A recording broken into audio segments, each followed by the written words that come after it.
Malam itu, aroma kopi tubruk yang sudah dingin dan bau lembab kasur tua menyambutku saat aku duduk tergeletak di lantai kamar kos sederhana di pinggiran kota Malang. Seperti baru saja kalah perang melawan koper penuh belanjaan dari pasar tradisional. Ini hari ketigaku di kota kecil ini, dan kakiku sudah pegal tapi hatiku terasa ringan, entah kenapa.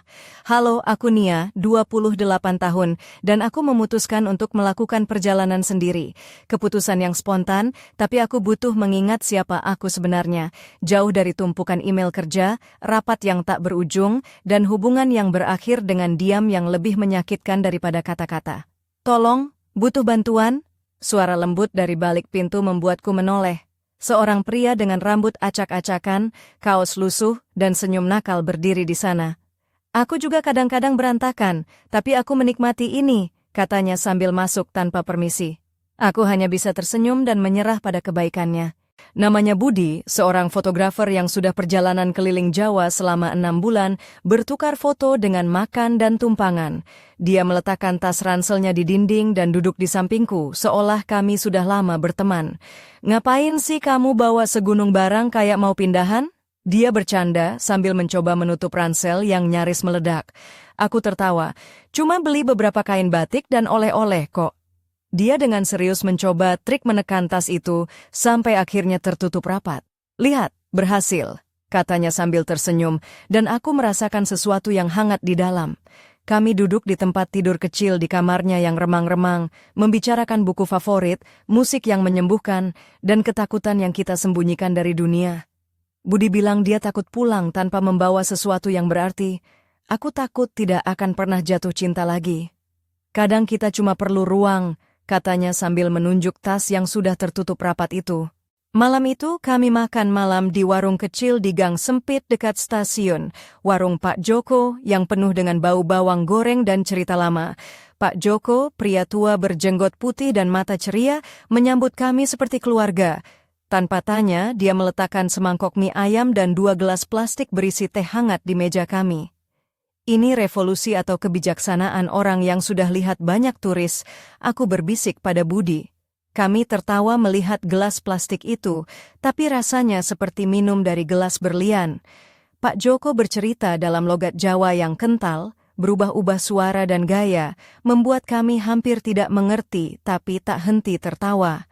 Malam itu, kami berjalan pulang di bawah sinar kuning lampu jalan, jari-jariku hampir menyentuh tangannya. Boleh aku cium kamu, Nia? Budi bertanya dengan nada sederhana. Aku tersenyum dan menjawab, boleh. Di antara aroma teh manis dan angin malam yang sejuk, ciuman itu terasa seperti segelas kopi hangat di pagi yang dingin, lembut dan penuh kehangatan. Kami berpisah di depan kosku dengan janji tak terucap bahwa ini bukan akhir, tapi hanya awal. Saat aku masuk kamar, aku merasa lebih ringan, bukan hanya karena koper yang akhirnya tertutup, tapi karena ada ruang baru di hatiku yang belum pernah aku beri kesempatan sebelumnya. Namun saat aku tidur, sebuah pesan masuk dari Budi. Isinya hanya satu kalimat. Ada sesuatu yang harus ku beritahu kamu. Aku menatap layar ponsel dengan jantung berdebar. Apa ya kira-kira? Apakah kisah ini akan berakhir manis? Atau ada rahasia yang tersembunyi di balik senyum Budi? Malam itu, aku tahu petualanganku baru saja dimulai. Pagi itu, sinar matahari Malang menyusup lewat celah jendela kamar kosku yang sederhana. Aku berdiri di depan cermin, mengenakan blaus putih tipis yang sedikit menerawang, dipadukan dengan rok batik panjang yang membelai lembut kulit kakiku yang agak kecoklatan karena terlalu sering jalan kaki. Sepatu sandal kulit coklat yang sudah mulai usang menemaniku, sementara kalung perak kecil pemberian ibuku berkilau samar di leherku. Wajahku belum sepenuhnya berseri, tapi ada harapan yang tumbuh di dalamnya. Pesan dari Budi tadi malam berputar-putar di kepalaku. Ada sesuatu yang harus kuberitahu kamu. Apa dia akan bilang dia ternyata cuma suka sama temannya yang jualan tahu? Atau mungkin dia punya hobi aneh, seperti koleksi perangko antik? Aku mencoba menepis pikiran-pikiran aneh itu dengan membayangkan kopi tubruk hangat yang menunggu di warung depan. Aku turun ke jalan, melewati gang sempit yang penuh dengan suara pedagang kaki lima dan aroma rempah segar. Di warung kopi Pak Slamet, aku melihat Budi sudah duduk di sudut meja, mengenakan kemeja flanel merah dengan lengan digulung. Rambutnya masih berantakan seperti biasa, tapi matanya cerah menantiku.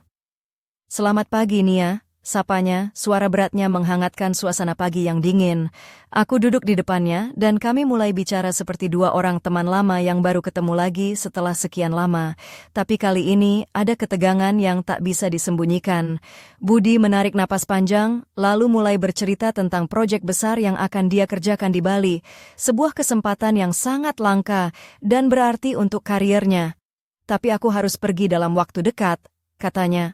Aku terdiam, perasaan campur aduk memenuhi dadaku. "Bali, ya? Bukannya itu jauh banget?" Aku sudah membayangkan akan ada petualangan baru di Malang, bukan perpisahan yang membuat dada sesak.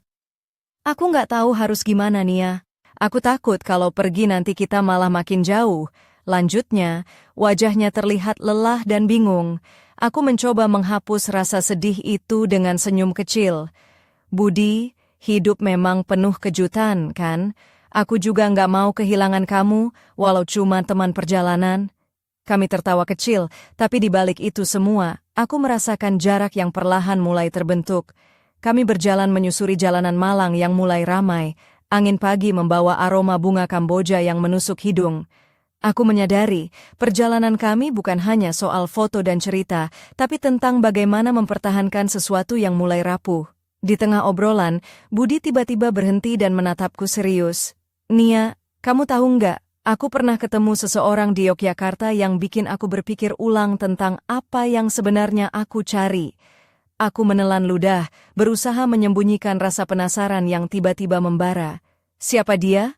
tanyaku, tapi suaraku malah terdengar ragu. Budi menggeleng pelan. "Belum waktunya aku cerita. Tapi aku janji, kamu yang pertama tahu nanti." Kami melanjutkan perjalanan kecil kami ke taman kota, duduk di bangku kayu tua yang berderit saat kami bergeser. Suasana sunyi dihiasi kicauan burung dan suara anak-anak bermain di kejauhan. Aku merasa campur aduk, antara ingin percaya dan takut akan kenyataan yang mungkin akan datang. Saat itu aku sadar, kisah kami belum selesai. Ada misteri yang menunggu untuk terungkap, dan aku harus siap menghadapi apapun yang akan terjadi. Apakah Budi benar-benar jujur? Atau ada sesuatu yang dia sembunyikan dari awal? Aku menatap langit yang mulai cerah dan berbisik dalam hati, "Nia, siap-siap ya. Perjalanan ini baru saja mulai." Sore menjelang malam di Malang, terasa hangat meski angin mulai berhembus pelan membawa aroma hujan yang akan datang. Aku berdiri di depan cermin kecil di kamar kosku, mengenakan kebaya encim berwarna merah marun yang membelit tubuhku dengan lembut, dipadukan dengan kain batik parang yang membungkus pinggulku. Sepasang selop kulit berwarna coklat muda melengkapi penampilanku, sementara anting-anting perak kecil bergelayut di telingaku, menambah kesan anggun tapi tetap sederhana. Rambutku aku ikat rapi ke belakang, menyisakan beberapa helai yang jatuh lembut di pipi, memberikan sentuhan sensual yang tak berlebihan, cukup untuk membuatku merasa percaya diri malam ini. Budi mengajakku ke sebuah acara seni di Benteng Malang, sebuah tempat bersejarah yang kini berubah menjadi galeri terbuka. Lampu-lampu temaram memantulkan bayangan kami di lantai batu yang dingin, sementara suara musik akustik mengalun lembut di udara malam. Aku merasa seperti masuk ke dunia lain, jauh dari hiruk-pikuk kantor dan rutinitas yang membosankan. Dia terlihat berbeda malam ini. Kemeja putihnya yang bersih dan celana hitam rapi membuatnya terlihat seperti pria yang serius, bukan hanya fotografer jalanan yang aku kenal. Tatapannya tajam namun penuh kehangatan, membuat hatiku berdebar tak menentu. "Ini tempat favoritku," katanya sambil menggenggam tanganku dengan lembut. "Di sini aku merasa bebas, bisa mengekspresikan apa yang aku rasakan tanpa takut dihakimi." Aku tersenyum, menggenggam balik tangannya. "Aku senang kamu membawaku ke sini. Kadang aku lupa bagaimana rasanya menikmati keindahan sederhana." Kami berjalan menyusuri lorong-lorong galeri, berhenti di depan lukisan yang penuh warna dan cerita. Budi mengambil kameranya dan mulai memotret detail-detail kecil, sementara aku mengamati setiap goresan kuas dengan kagum. Tiba-tiba dia berhenti dan menatapku dalam. "Nia, aku harus jujur sama kamu. Ada sesuatu yang selama ini aku sembunyikan." Jantungku hampir berhenti berdetak. Aku menarik napas dalam-dalam dan mempersiapkan diri untuk mendengar apapun yang akan dia katakan. Ketika aku bilang aku ketemu seseorang di Yogyakarta, itu bukan cuma orang biasa. Dia adalah mantan pacarku. Kami berpisah karena aku harus mengejar mimpi, tapi aku belum bisa melupakan dia sepenuhnya. Wajahku memerah, tapi aku berusaha tetap tenang. Kenapa kamu baru bilang sekarang? Karena aku takut kehilangan kamu juga. Aku bingung antara masa lalu dan masa depan. Aku tidak ingin menyakitimu, tapi aku juga harus jujur. Aku menatap matanya yang penuh konflik dan keputusan sulit. Malam itu, di bawah langit malang yang berhiaskan bintang-bintang, aku menyadari bahwa cinta bukan hanya tentang kebahagiaan, tapi juga tentang keberanian menghadapi kenyataan yang pahit. Kami berdiam diri sejenak, membiarkan suara angin dan musik mengisi ruang hening. Aku tahu, perjalanan kami akan diuji, dan aku harus memutuskan apakah aku siap melangkah lebih jauh atau melepaskan. Tiba-tiba, dari kejauhan terdengar suara petir yang memecah kesunyian. Aku menggenggam tangan Budi lebih erat, merasakan getaran yang bukan hanya dari badai yang datang, tapi juga dari hati yang bergejolak. Malam itu, aku tahu satu hal pasti. Kisah kami belum berakhir, dan badai yang mendekat mungkin akan mengubah segalanya. Apakah kami akan bertahan atau terpecah oleh rahasia dan masa lalu? Jawabannya masih tersembunyi, menunggu untuk ditemukan. Malam itu, hujan turun dengan derasnya di kota Malang. Aku duduk di balik jendela kamar kosku yang berukuran kecil, mengenakan gaun hitam sederhana yang membelai lekuk tubuhku dengan lembut, tanpa lengan, memperlihatkan bahu halus yang sedikit basah oleh embun. Sepasang anting mutiara menggantung ringan di telingaku, berkilau samar terkena cahaya lampu kamar. Kakiku yang terbungkus stoking tipis berwarna coklat muda menyentuh lantai kayu yang dingin, sementara rambutku yang tergerai lembut basah, terkena percikan hujan. Ada kehangatan aneh yang mengalir di tubuhku meski udara malam dingin menyelimuti. Teleponku bergetar, menampilkan nama Budi. Jantungku berdegup kencang saat aku mengangkatnya. Suaranya serak dan penuh penyesalan. "Nia, aku harus bilang sesuatu yang berat. Aku nggak mau kau dengar ini dari orang lain." Aku menahan napas, merasakan hawa dingin merayap ke tulang belakangku. "Apa itu, Bud?" Dia bercerita tentang wanita yang dulu pernah dia cintai, Sari. Ternyata Sari sekarang sedang sakit parah dan butuh bantuan. Budi merasa terjebak antara tanggung jawab dan perasaannya padaku.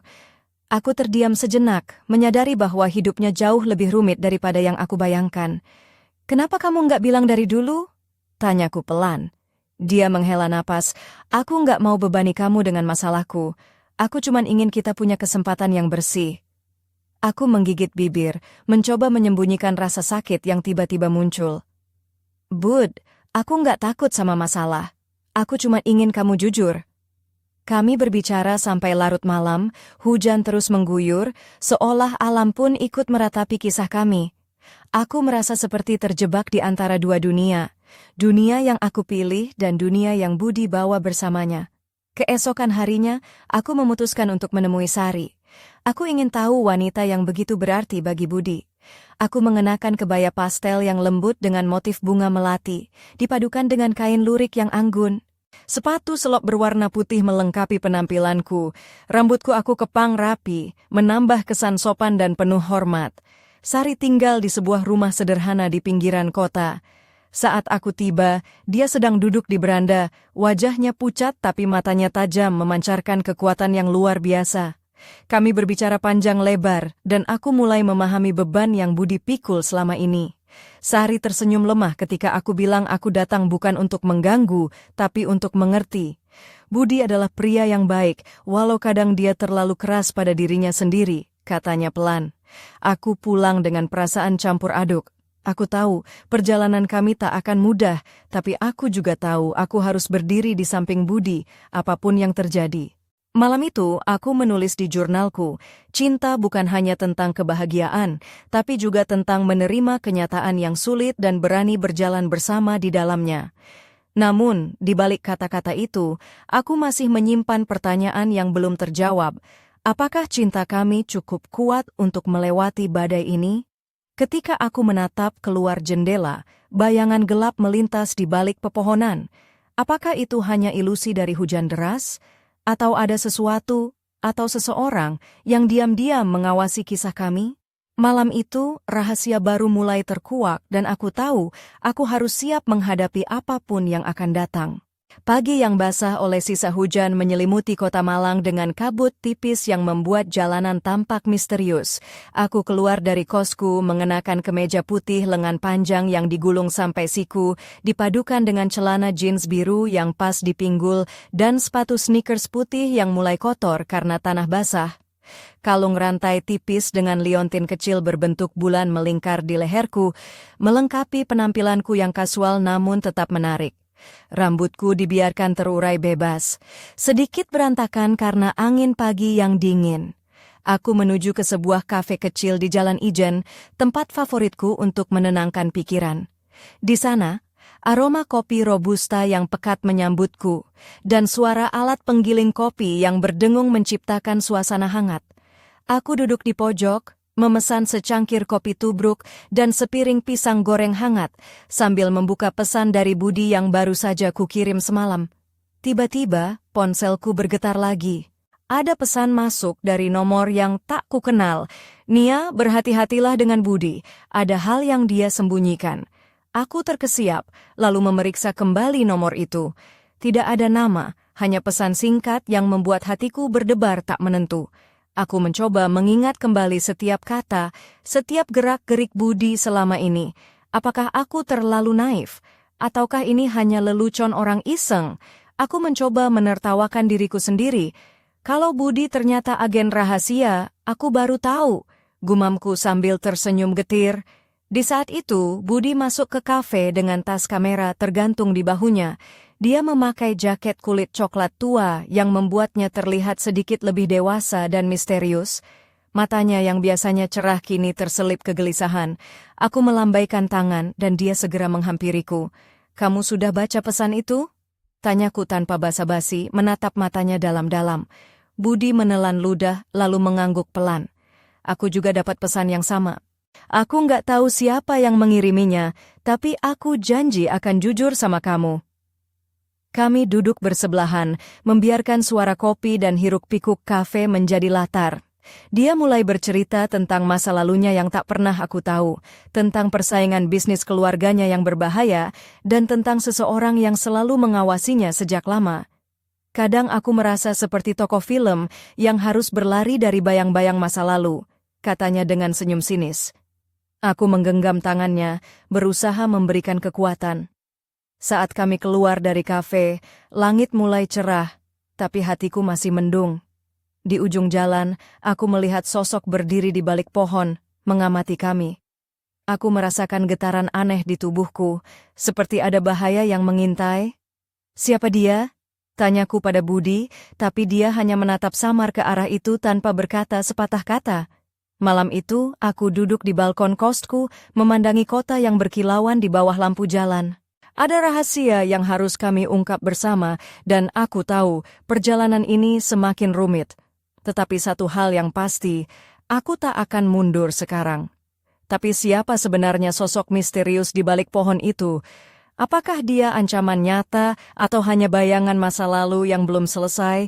Jawaban itu menunggu di episode berikutnya. Senja di Kota Batu menyelimuti langit dengan warna jingga yang membara, menciptakan pemandangan yang memukau dari balkon rumah kecilku.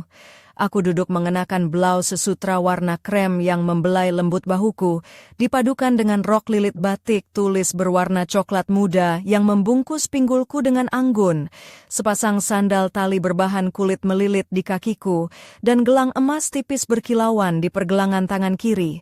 Rambutku terurai rapi, dibiarkan jatuh menutupi sebagian punggung, memberikan kesan feminin yang sederhana namun memikat. Hari ini, aku dan Budi memutuskan untuk melarikan diri dari hiruk-pikuk Malang dan menghabiskan waktu bersama di Kota Batu, sebuah tempat yang selalu kurindukan sejak kecil, udara segar, taman bunga yang mekar, dan jalanan yang tenang. Kami menyusuri kebun bunga di Selekta, tempat warna-warni mawar dan melati menyambut kami dengan aroma manis yang memabukkan. Budi tampak santai dengan kaos polo berwarna biru muda dan celana pendek kaki, bersandal gunung sederhana, kamera tergantung di lehernya, siap menangkap setiap momen indah. Matanya yang biasanya penuh beban kini bersinar cerah, seolah menemukan ketenangan di antara bunga-bunga itu. "Aku suka tempat ini," katanya sambil tersenyum. "Seperti dunia yang jauh dari masalah." Aku merespons dengan senyum lembut. Kadang kita memang butuh tempat seperti ini untuk mengingat apa arti hidup sebenarnya. Saat berjalan di bawah naungan pepohonan pinus, Budi tiba-tiba berhenti dan mengeluarkan sebuah kotak kecil dari saku jaketnya. Aku terpana saat dia membuka kotak itu, memperlihatkan cincin perak sederhana dengan ukiran halus berbentuk bunga melati. "Nia, aku tahu perjalanan kita penuh liku dan rahasia, tapi aku ingin kamu tahu bahwa aku serius. Aku ingin melangkah bersama kamu, melewati semua badai yang mungkin datang," ucapnya dengan suara bergetar. Hatiku berdebar kencang, air mata hampir jatuh tanpa aku sadari. "Budi, aku juga ingin itu. Walau berat, aku percaya kita bisa melalui semuanya." Kami berpelukan erat di tengah taman yang penuh warna, seolah dunia berhenti berputar untuk sesaat. Namun di balik kebahagiaan itu, ada bayangan gelap yang terus mengintai. Tiba-tiba, ponselku bergetar. Pesan masuk dari nomor tak dikenal. "Jangan percaya dia sepenuhnya, ada masa lalu yang dia sembunyikan." Aku menatap Budi dengan campuran kebingungan dan takut. Dia memegang tanganku erat, tapi aku tahu misteri belum usai. Apakah cinta kami cukup kuat untuk menghadapi bayang-bayang rahasia yang terus mengejar? Atau akankah semuanya hancur seperti kelopak bunga yang gugur tertiup angin? Malam itu, di tengah keindahan kota batu, aku sadar satu hal. Perjalanan cinta kami baru saja memasuki babak paling menegangkan, dan aku harus siap menghadapi apapun yang datang. Malam di kota Malang turun dengan lembut, menyelimuti jalanan berkelok dengan cahaya lampu jalan yang hangat. Aku duduk di sebuah warung angkringan kecil di pojok jalan, mengenakan blaus hitam transparan dengan motif bunga halus yang memperlihatkan lekuk bahuku, dipadukan dengan celana panjang batik modern yang jatuh anggun menutupi kakiku. Sepasang sepatu hak rendah berwarna coklat tua melengkapi penampilanku yang sederhana tapi menggoda. Kalung rantai emas dengan liontin kecil berbentuk bulan sabit berkilauan di leherku menambah sentuhan misteri. Rambutku dibiarkan tergerai, sedikit berantakan karena angin malam yang menyelinap. Aku menyesap teh hangat sambil mendengarkan suara riuh rendah dari meja-meja di sekitarku. Budi belum datang dan aku mulai merasa gelisah. Teleponku bergetar, sebuah pesan masuk dari nomor yang tak kukenal lagi. "Hati-hati Nia, Budi bukan orang yang kamu kira." Aku menatap layar dengan campuran marah dan bingung. Apa maksud semua ini? Aku sudah berusaha percaya, tapi rahasia demi rahasia terus bermunculan. Aku membalas dengan singkat, "Siapa kamu? Berhenti mengganggu." Namun pesan balasan datang cepat. "Aku hanya orang yang peduli. Jangan biarkan dirimu terluka." Tiba-tiba, Budi muncul dari balik kerumunan, mengenakan jaket kulit hitam dan celana jeans robek yang membuatnya terlihat lebih garang dari biasanya. Matanya merah sedikit, mungkin karena lelah atau sesuatu yang lebih dalam. Dia duduk di depanku tanpa banyak bicara, hanya menatapku dengan mata yang sulit aku baca. "Ada yang harus aku jelaskan, Nia," suaranya pelan tapi tegas. "Aku nggak bisa terus sembunyi, ada masa lalu yang harus aku hadapi." Aku menarik napas dalam-dalam, mencoba menenangkan diri. "Aku siap dengerin Budi, tapi jangan buat aku kecewa lagi." Dia mulai bercerita tentang sebuah kejadian lama yang melibatkan keluarganya dan sebuah konflik yang hampir menghancurkan hidupnya. Tentang pengkhianatan, janji yang dilanggar, dan rasa bersalah yang selama ini dia pendam. Aku mendengarkan dengan seksama, merasakan beratnya beban yang dia pikul. Tapi di balik cerita itu, aku juga melihat ketulusan dan rasa ingin memperbaiki semuanya. Saat kami berdiri untuk pulang, aku merasakan sentuhan tangannya di pinggangku, hangat dan menenangkan.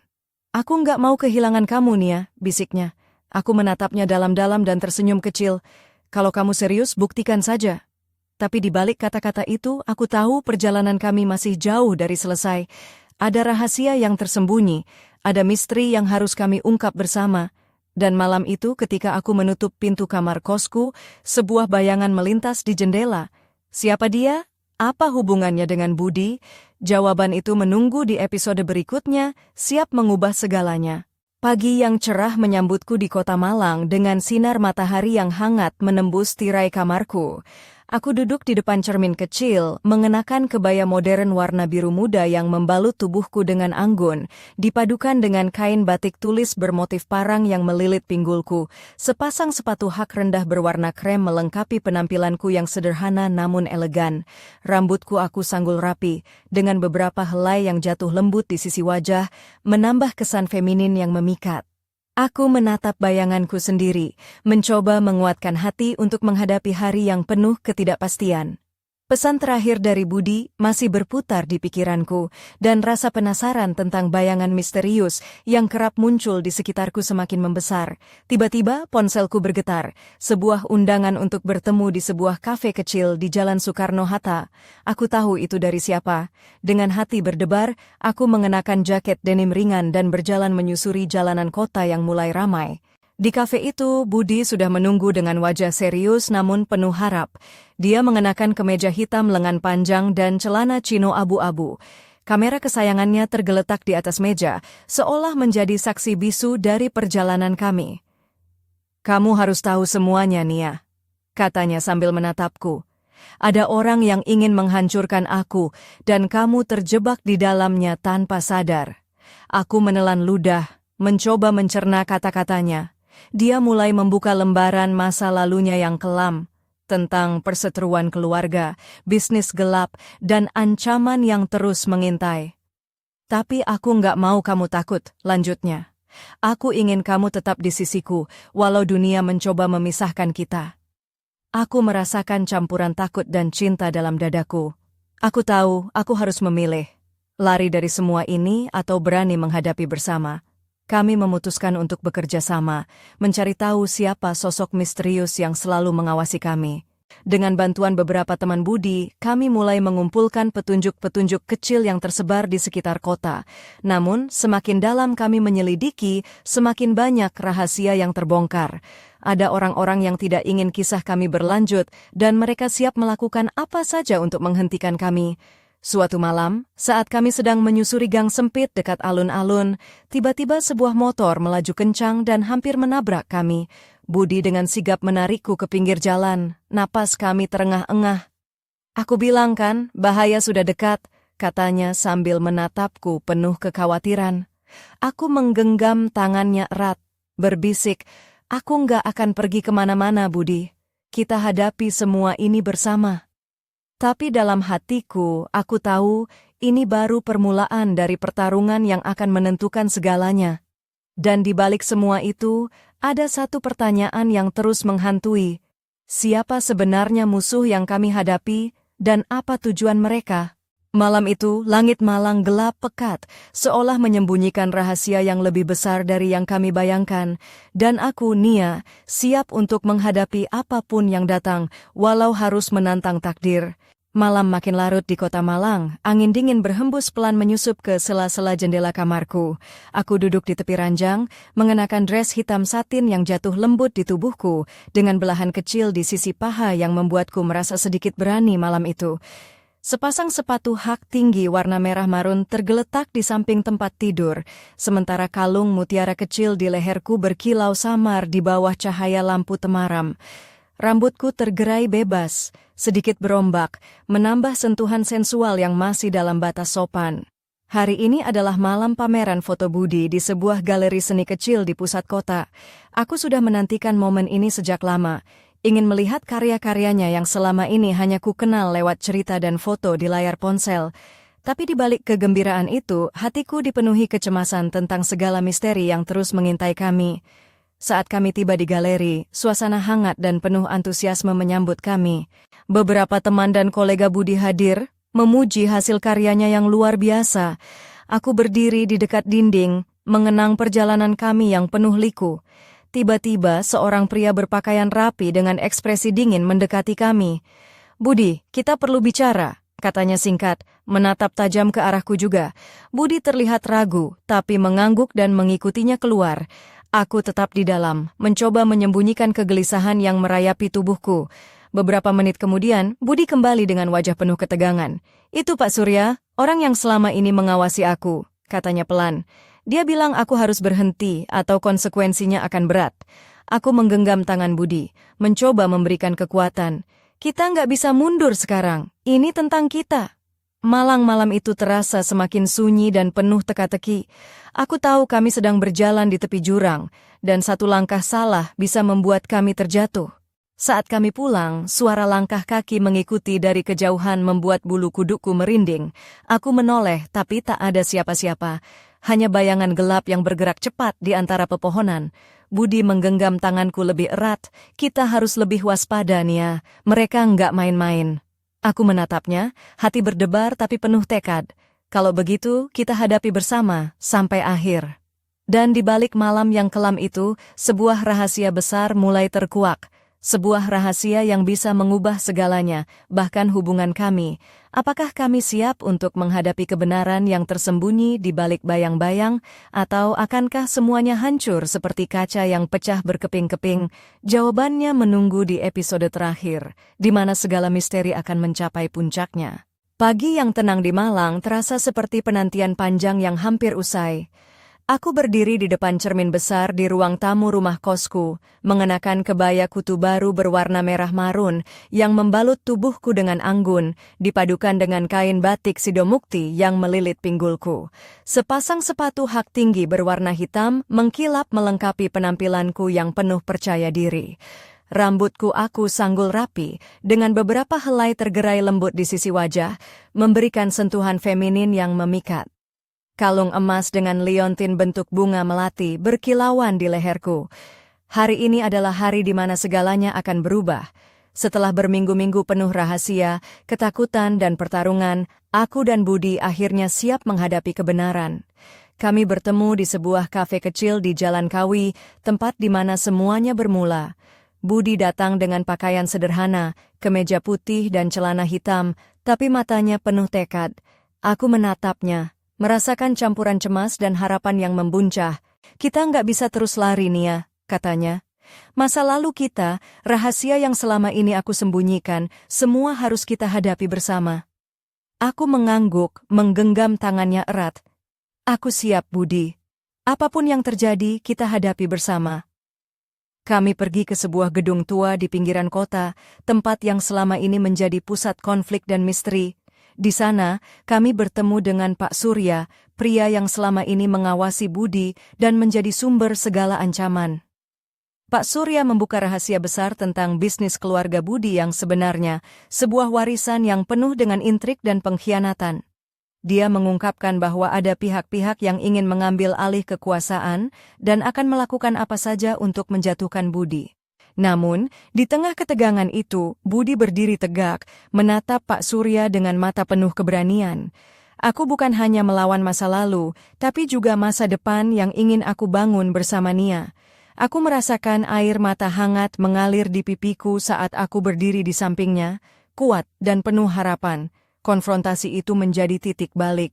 Pak Surya, meski keras kepala, akhirnya mengakui kejujuran dan tekad kami. Konflik mulai mereda, dan kami mulai membangun kembali kepercayaan yang sempat retak. Saat kami keluar dari gedung itu, mentari pagi menyinari wajah kami dengan hangat.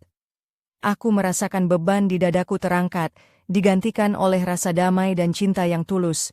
Namun di balik kebahagiaan itu, aku tahu, perjalanan hidup tidak pernah benar-benar selesai. Selalu ada misteri baru, tantangan baru, dan kisah yang menunggu untuk ditulis. Aku menatap Budi, tersenyum penuh keyakinan. Ini bukan akhir, tapi awal dari segalanya. Dan dengan itu, kami melangkah maju bersama, siap menulis bab baru dalam hidup kami, bab yang penuh cinta, keberanian, dan harapan. Tapi tunggu dulu, di sudut jalan, sebuah sosok misterius mengamati kami dari bayang-bayang, senyum tipis tergurat di bibirnya. Apakah petualangan kami benar-benar berakhir, atau justru baru saja dimulai? Sampai jumpa di cerita selanjutnya.